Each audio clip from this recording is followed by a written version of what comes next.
투명하고 맑은 하늘에 계신 하나님에 대한 이상과 이 땅에서 사람과 함께하는 거처를 갖고자 하시는 하나님의 마음의 갈망에 대한 하늘에 속한 이상. 8월 15일 토요일. 에베소서 3장 8절. 하나님께서 모든 성도들 중에 가장 작은 이보다 더 작은 나에게 이 은혜를 주신 것은 그리스도의 측량할 수 없는 풍성을 이방인들에게 복음으로 전하게 하시고, 우리는 앞에서 교회를 건축하는 데 사용된 재료들의 부활의 특성과 하늘에 속한 위치가 있어야 함을 지적했습니다. 이것을 본다면 우리는 조직의 길을 선택하지 않을 것입니다. 조직은 타고난 것이며 부활과는 상관이 없습니다. 교회를 건축하기 위한 재료는 부활의 특성으로 가득 차 있어야 합니다. 심지어 우리의 사랑도 타고난 사랑이어서는 안 되고 부활 안의 사랑이어야 합니다. 여러분이 성도를 향해 사랑을 표현하고자 할 때 이 사랑이 타고난 것인지 부활 안에 있는 것인지를 분별해야 합니다. 여러분은 자신의 사랑이 자신의 타고난 기호나 취향이나 목적을 따르는 것인지 아니면 부활의 특성에 속한 것인지를 물어볼 필요가 있습니다. 만일 그 사랑이 부활 안에 있다면 이는 타고난 생명이 십자가에 못 박히고 장사되었다는 것입니다. 부활 안에 있는 사랑은 자동적으로 하늘에 속한 위치에 있습니다. 만일 우리가 요재물을 취한다면 이 재물은 또한 거재물입니다.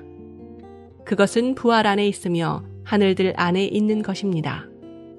모든 재료들은 우리가 소유하고 누리고 체험한 그리스도의 인격과 사역의 미덕들로서 부활 안에서 거재물로 하나님께 드려져야 합니다. 이와 같이 우리의 체험은 부활 안에 있어야 하고 하늘의 영역에 있어야 합니다. 교회는 어떤 천연적인 재료들로 건축되지 않고 직접적으로 그리스도로 건축되지도 않습니다. 오히려 교회는 우리의 체험이 되신 그리스도로 건축됩니다. 교회는 하나님께서 예비하신 그리스도로 건축될 뿐 아니라 우리가 부활 안에서와 하늘들 안에서 소유하고 누리고 체험한 그리스도로 건축됩니다. 우리에게는 그리스도의 부활과 승천의 부유한 체험이 필요합니다. 우리가 타고나거나 땅에 속해서는 안 됩니다. 우리는 부활 안에 있어야 하고 하늘들의 영역 안에 있어야 합니다. 우리가 보겠지만 성막을 세우는 데 사용된 재료들은 12가지나 되었습니다. 이 재료들은 세 부류, 즉 광물과 식물과 동물로 이루어져 있었습니다. 성경에서 동물의 생명은 구속을 의미합니다. 타락하기 전에 하나님께서는 사람이 동물을 먹어야 한다고 정하지 않으셨습니다. 사람이 아직 죄를 범하지 않았기 때문에 동물을 먹는 것으로 암시된 바와 같은 구속을 위한 필요가 없었습니다. 동물의 생명을 취하여 피를 흘리는 것은 구속을 의미합니다. 성경에서 식물의 생명은 번성하는 생명, 산출하는 생명을 의미합니다. 사람이 타락하기 전에는 오직 이 산출하는 생명만을 필요로 하였습니다. 이런 이유로 타락하기 전에 사람은 식물의 생명만을 먹어야 할 필요가 있었던 것입니다. 사람에게는 생산을 위한 산출하는 생명이 필요하였습니다. 그러나 타락하고 나서 사람에게는 또한 구속을 위한 동물의 생명이 필요하게 되었습니다. 성경에서 광물은 건축과 전투용으로 사용되었습니다. 물론 싸움 역시 건축과 관련되어 있다고 할 수 있습니다.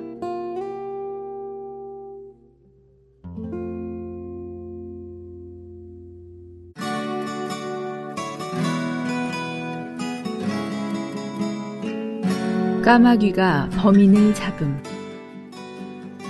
어떤 사람이 많은 돈을 가지고서 장사하러 나섰습니다. 그는 길에서 강도들을 만나 있는 돈을 다 빼앗겼습니다. 강도들은 옷까지 벗겨갔습니다. 그가 머리를 조아리며 목숨만 살려달라고 구했지만 강도 중 한 명이 말했습니다. 안 돼. 우리가 너를 봐주면 넌 우리를 용서하지 않을 거야. 라고 말했습니다. 그렇게 말하면서 칼로 그의 가슴을 찔렀습니다. 그때 공중에 한 무리의 까마귀가 날아왔고 그는 아주 처참하게 까마귀들아, 와서 복수를 해다오. 까마귀들아, 와서 복수를 해다오 라고 외쳤습니다. 강도들은 그의 어리석은 짓을 보고는 크게 웃으며 사라졌습니다. 그들은 아주 큰 돈을 얻고서 부근의 큰 호텔에 묵었는데 그곳은 수목이 푸르고 풍경이 아름다운 곳이었습니다. 그들은 마치 부자처럼 마음껏 먹고 마셨습니다. 그때쯤 경찰들이 사방으로 그들을 잡으러 다녔습니다. 어느 날 오후 6시쯤 그들은 호텔 정원의 나무 위에 있는 까마귀 떼가 둥지로 돌아오는 것을 보았습니다. 까마귀들이 나무 위에 모여서 시끄럽게 지저귀는 것을 보고 강도들은 까마귀가 복수하러 왔구나 라고 중얼거렸습니다. 공교롭게도 웨이터가 그들의 대화를 듣고서 뭔가 이상해서 곧 경찰에게 신고했습니다. 경찰이 오자 강도는 누구를 찾느냐고 물었습니다. 경찰은 이제 까마귀가 복수를 하러 왔다고 말하자 그들의 얼굴색이 모두 변했습니다. 이 강도들은 인적이 없는 깊은 산에서 지은 죄로 이렇게 빨리 붙잡히게 될 줄은 정말 몰랐습니다. 하나님은 너희의 죄가 너희를 찾으리라고 말씀하십니다.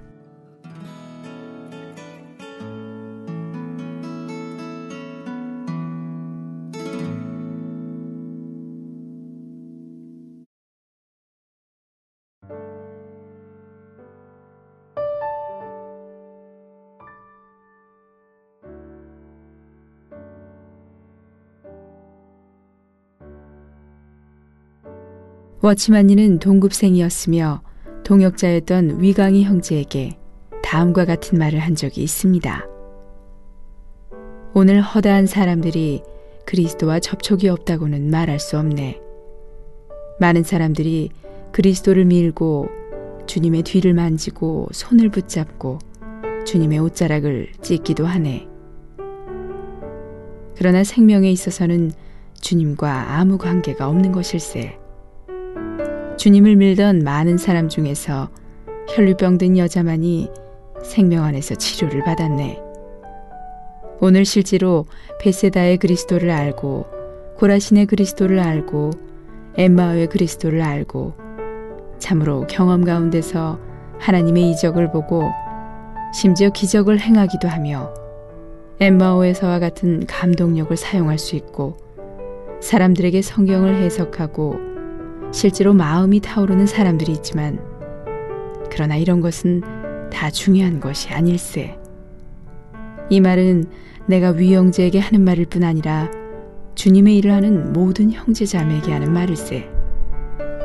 위 형제, 자네가 만일 사람들에게 계시로 본 그리스도를 공급해 주지 못한다면 내가 다시 말하거니와 우리의 일을 실패한 것일세.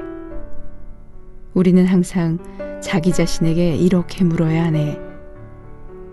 내가 이 일에서 중시하고 있는 것은 성경이에 지식, 은사, 기적, 권능인가 아니면 계시로 본 한 분의 살아계신 그리스도를 공급해 주는 것인가? 참으로 그렇습니다. 주님을 따르던 많은 사람들이 실제로 그분을 만지지 못하고 다만 주위만 맴돌며 객관적인 것에만 머물렀을 뿐입니다. 1절, 2절, 3절이 그러한 상태를 묘사한다면 4절에서는 이제 실제적으로 주님을 알 수 있는 비결을 보여주는데 그것은 바로 진리의 영, 곧 실제의 영인 또 다른 보혜사입니다. 요한복음 14장 26절은 보혜사, 곧 아버지께서 내 이름으로 보내실 성령, 그가 너희에게 모든 것을 가르치시고 내가 너희에게 말한 모든 것을 생각나게 하시리라. 심지어 베드로 역시 변화산 위에서 영화롭게 드신 주님을 보았지만 이후의 행적을 볼 때 그는 주님을 참되게 하는 것이 아니었습니다. 그러나 오순절이 되고 성령이 부어졌을 때 위의 말씀처럼 주님이 제자들에게 말한 모든 것이 생각났으며 그것은 표면적인 것이 아닌 실제로 알게 된 것이었습니다. 6절, 7절의 가사처럼 말입니다. 눈으로 보지 못해도 귀로도 듣지 못해도 성령으로 주 내 안에 더욱더 실제되시네. 우리에게 주님 자신 성령으로 나타내니 이보다 큰 실제 없네. 더 참된 실제 없다네. 이러한 실제는 얼마나 달콤한지. 이것은 참으로 하늘과 땅의 만남이라고 할 수 있습니다.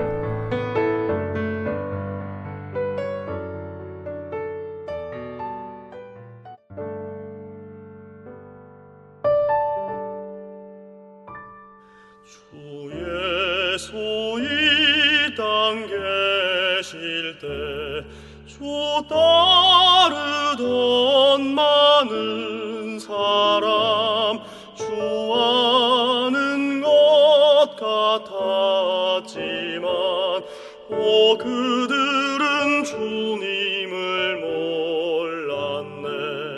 주님의 음성 듣고도 그 모습 능력 보고도 주 둘러싼 그 무리들 주님이 누군지 몰랐네. 그들처럼 우리들도 주님을 육체로 봤네. 주님을 안다 했지만 온전히 알지 못했네. 또 다른 보혜사로운 주님은 지금 성령 날 성전 삼고 내 안에와 내 맘에 주를 나타내 날 성령으로 채우사 내 하늘 다 채우소서. 주 생기 불어넣으사 내 전체 새로워지게.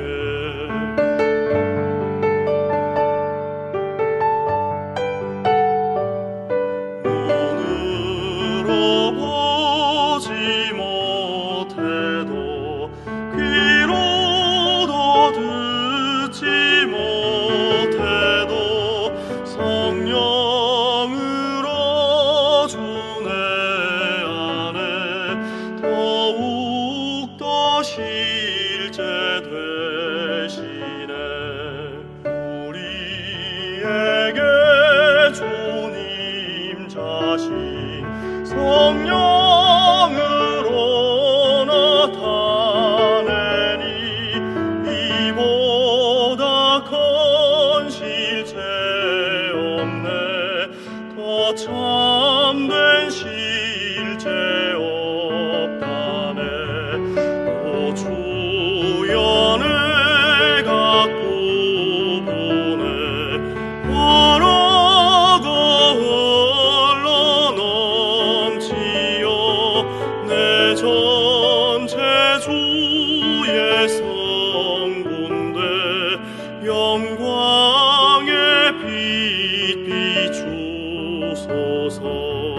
이 생명 안에 누리네.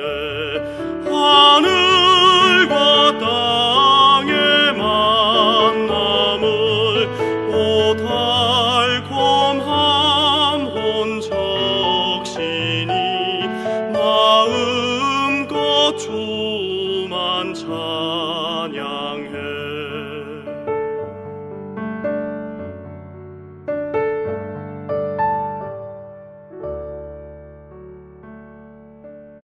한국복음서원은 미국 복음주의 출판사 협의회인 ECPA의 정회원이자 투표권 행사 멤버인 LSM에서 출간한 영적 서적들을 번역 출판하고 있습니다.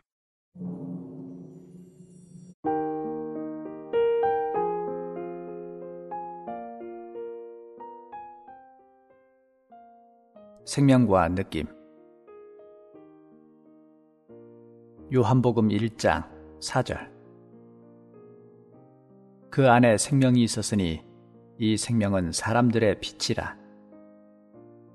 로마서 8장 12절. 그러므로 형제들아, 우리가 빚진 자를 돼 육신에게 져서 육신대로 살 것이 아니니라. 고린도전서 12장 26절. 만일 한 지체가 고통을 받으면 모든 지체도 함께 고통을 받고, 한 지체가 영광을 얻으면 모든 지체도 함께 즐거워하나니. 생명은 느낌이 있습니다. 하나님의 생명은 더욱 느낌이 있습니다. 우리가 보기에 생명은 만지기 어렵고 매우 추상적이지만 느낌은 감지할 수 있고 구체적입니다.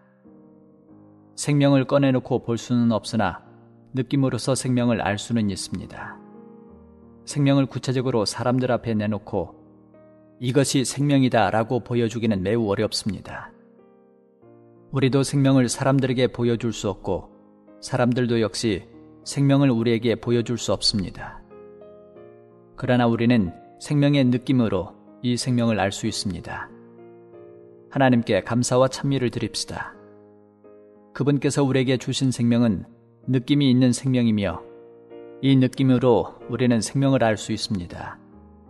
그러므로 당신이 비록 이 생명을 내놓고 스스로 보거나 다른 사람들에게 보여줄 수는 없을지라도 당신 속에 새로운 느낌이 있기 때문에 당신은 자신이 새로운 생명을 갖고 있다는 것을 알 수 있습니다. 어떤 사람이 주님을 영접했을 때 우리는 그가 구원받았다고 말할 뿐 아니라 그가 거듭났다고 말합니다. 그것은 그 사람이 하나님께로부터 났고 하나님에게서 새 생명을 얻었다는 것을 의미합니다. 그러나 그것은 정말 명확하게 표현하기 어려운 것입니다. 그에게 하나님의 생명이 있는 것을 어떻게 그 사람 자신이 알 수 있습니까? 그에게 하나님의 생명이 있는 것을 어떻게 다른 사람들이 알 수 있습니까? 그에게 하나님의 생명이 있는 것을 교회는 어떻게 알 수 있습니까? 하나님의 생명의 존재 여부는 이 생명의 느낌으로 증명됩니다. 만일 그의 속에 하나님의 생명이 있다면 반드시 그 속에는 하나님의 생명의 느낌도 있을 것입니다. 그러면 생명의 느낌이란 무엇입니까? 그리스도인이 죄를 범했을 때 그는 반드시 괴로움을 느끼게 됩니다. 바로 이것을 느낌이라고 합니다. 그가 죄를 범할 때 평강이 없어지는데 이것이 느낌입니다. 그가 죄를 범할 때 즉시 하나님과 간격이 생기는 것을 느낍니다. 이것이 느낌입니다. 그가 죄를 범할 때 즉시 속에서 기쁨이 사라지는 것을 느끼게 됩니다. 바로 이것을 느낌이라고 합니다. 하나님의 생명은 죄악을 미워하기 때문에 사람이 하나님의 생명을 얻으면 반드시 죄에 대한 느낌을 갖게 됩니다. 그에게 생명의 느낌이 있는 이것이 바로 그에게 생명이 있다는 증거입니다. 만일 어떤 사람이 자기가 죄인인 것을 인정하고 주 예수님을 구주로 영접했는데 그에게 죄에 대한 느낌이 없다면 그 사람은 과연 거듭난 사람입니까? 그가 죄를 범했을 때 당신이 그의 집에 가서 그에게 그 일이 그릇된 것이라고 말하면 비로소 그 일이 그릇되었음을 시인합니다. 얼마 후 그는 또 한 가지 그릇된 일을 행합니다. 당신이 그에게 당신은 왜 이런 일을 합니까? 라고 물을 때 그는 왜 내가 이 일을 할 수 없습니까? 라고 되묻습니다. 당신은 이 일은 죄를 짓는 일입니다. 라고 말해줍니다. 그는 네, 그렇군요. 제가 잘못했습니다. 라고 말합니다. 얼마 안 되어 그는 또다시 그릇된 일을 저지릅니다. 당신이 또 지적하면 그는 또 그의 잘못을 인정합니다. 그가 당신의 말을 듣지 않는 것이 아닙니다. 그는 참 열심히 듣습니다. 그러나 그 사람에게 느낌이 전혀 없습니다. 이렇게 자기에게는 느낌이 없고 다른 사람이 그 대신 느낌을 알려주어야 하는 사람이 있다면 과연 이 사람이 하나님의 생명을 가졌다고 말할 수 있습니까? 하나님의 생명이 있으면 그 사람 자신이 느낌을 갖습니다. 절대로 하나님의 생명이 있으면서 하나님의 생명의 느낌이 없을 수 없습니다. 그것은 있을 수 없는 일입니다. 하나님의 생명은 허무한 것이 아닙니다. 추상적인 것도 아닙니다. 하나님의 생명은 구체적인 것입니다. 구체적인 것을 어떻게 알 수 있습니까? 느낌으로 알 수 있습니다. 하나님의 생명이 있는 사람은 죄에 대한 느낌이 있을 뿐 아니라 하나님 자신에 대해서도 알 수 있습니다. 우리는 종의 영이 아니고 아들의 영을 받았으므로 우리는 자연히 하나님과 가까이 할 수 있고 매우 달콤하게 아바, 아버지라 부를 수 있습니다. 성령께서 친히 우리 영으로 더불어 우리가 하나님의 자녀인 것을 증언하십니다. 하나님을 아버지로 아는 것이 이 생명의 느낌입니다. 단지 이론만 알고 하나님을 만나보지 못한 사람은 하나님을 무서워할 뿐 하나님을 느끼지 못합니다. 그는 하나님과 아무 관계도 없으며 성령이 그의 영으로 더불어 그가 하나님의 자녀임을 증언하지 않으며 그는 영 안에서 하나님을 아바, 아버지라 부르지 못합니다. 이런 사람은 기도를 해도 그 기도 속에 죄를 멀리하는 느낌이 없고 하나님과 친근한 느낌도 없으며 죄를 두려워하는 느낌도 없고 하나님과 친밀한 느낌도 없습니다. 이런 사람은 하나님과 관계를 맺지 못한 사람이며 그들은 하나님에게서 새 생명을 얻지 못한 사람들입니다. 그들은 말로는 자신들이 그리스도인이라고 하지만 하나님이 친근하게 느껴지지 않고 그리스도께서 이미 그들과 하나님 사이에 막힌 담을 허신 것도 느껴지지 않고 하나님의 자녀라는 느낌도 없습니다. 그들이 가진 이러한 느낌은 하나님 앞에서 그릇된 것입니다. 그들의 입으로는 하늘에 계신 아버지를 말할지라도 그들 속에는 그러한 느낌이 없습니다. 그 느낌의 존재가 바로 그 생명의 존재를 증명합니다. 그러한 느낌이 없는 사람이 어떻게 그 생명이 있다고 말할 수 있습니까?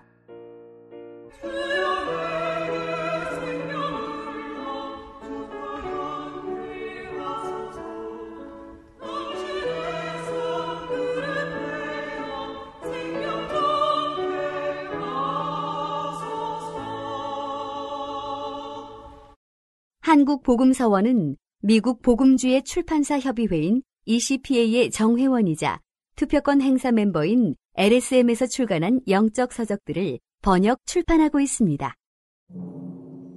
그리스도의 몸에 대해서도 마찬가지입니다. 많은 형제자매들이 어떻게 해야 그리스도의 몸을 보았다고 말할 수 있습니까? 어떻게 해야 그리스도의 몸의 생명을 살아내었다고 말할 수 있습니까? 라고 묻습니다. 우리의 답변은 이것입니다.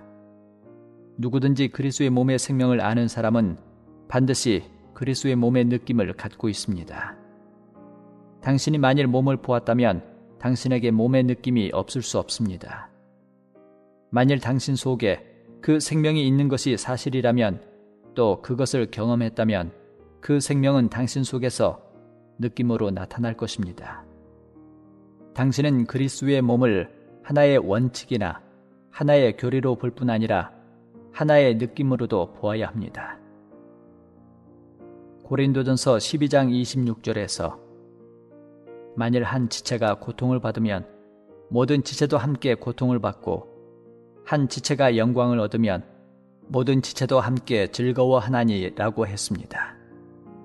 고통은 일종의 느낌이고 즐거움도 일종의 느낌입니다.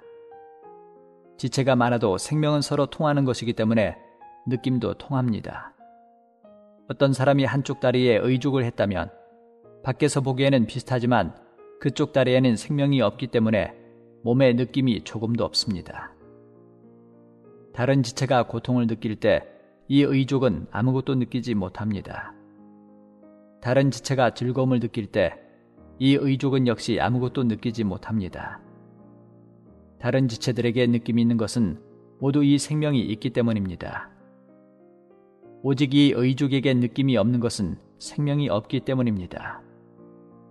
그러므로 생명은 위장할 수 없는 것이요 위장할 필요도 없는 것입니다. 있으면 있는 대로 내놓는 것이지 가장할 필요가 없습니다. 없으면 없는 것이지 가장해도 소용이 없습니다. 생명의 가장 두드러진 표현은 바로 느낌입니다.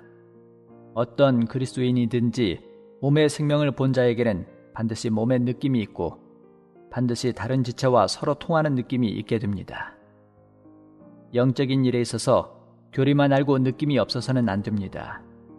예를 들어 갑이 을에게 거짓말은 일종의 죄요, 그리스도인으로서는 할 수 없는 것이다 라고 했다 합시다. 그 말을 들은 을도 거짓말이 일종의 죄니 나도 거짓말하지 말아야겠다 라고 말합니다. 그러나 문제는 거짓말이 죄인가 죄가 아닌가를 입으로 말하는 것이 아니라 을이 거짓말을 할 때 그 자신 속에 느낌이 있느냐 없느냐에 있습니다.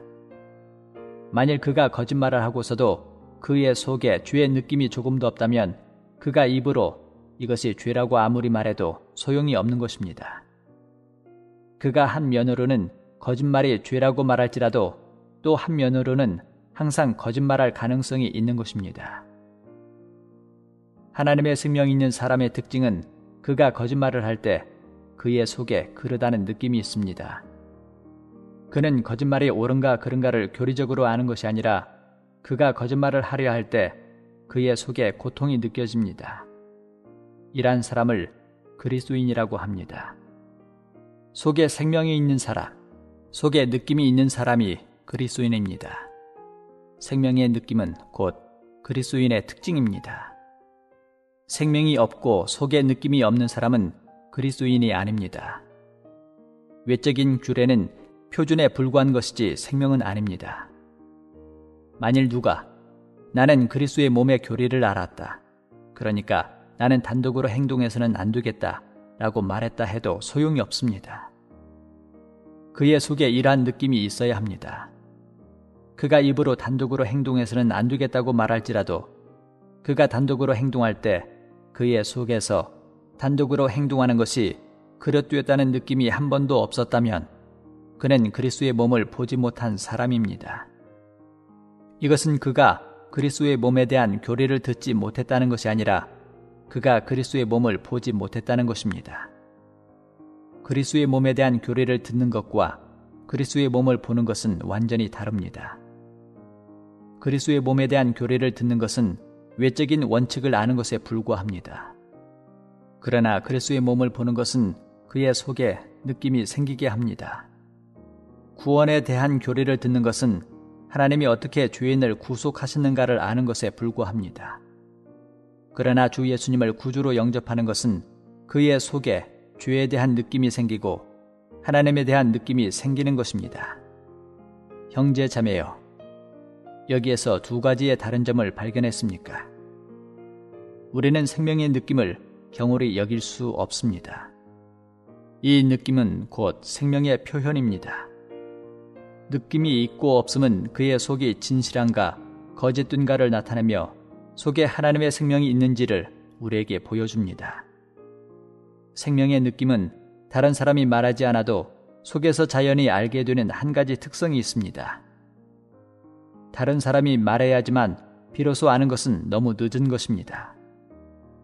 그리스도인들이 이 일이 죄인가 죄가 아닌가, 이 일을 해도 되는가 안 되는가를 다른 사람이 말해야지만 비로소 한다면 그것은 매우 심각한 일입니다. 만일 다른 사람이 당신 옆에 없다면 어떻게 하겠습니까? 만일 당신에게 말하는 것을 잊어버린다면 당신은 어떻게 하겠습니까? 그리스도인은 밖에 다른 사람이 어떻게 말하는가를 듣고 행하는 사람이 아니라 그의 속에서 그를 가르치는 그 무엇, 즉 속에 있는 생명과 빛과 느낌을 따라 행하는 사람입니다. 우리는 마땅히 속의 느낌을 주의해야 합니다. 속의 느낌은 하나님의 빛으로부터 온 것이요, 생명으로부터 온 것이요, 사람들에게 들은 것이 아닙니다. 우리가 거듭난 것은 참된 생명을 얻는 것입니다. 그러므로 우리 속에는 참된 느낌이 있습니다. 느낌이 있다는 것은 생명이 있다는 것을 증명합니다. 참으로 하나님께서 은혜를 베풀어 주셔서 우리가 능히 생명의 느낌을 만질 수 있고 생명의 느낌 안에서 살 수 있기를 원합니다. 또 하나님께서 우리에게 풍성한 느낌을 주시어 모든 일에 있어서 느낌이 있기를 구합니다. 주에 대해 느끼고 하나님에 대해 느끼고 그리스도의 몸에 대해 느끼고 모든 영적 실제에 대해 느끼기를 바랍니다. 하나님께서 우리를 인도하셔서 전진하게 하시고 그분의 이름이 영광을 얻으시기를 원합니다.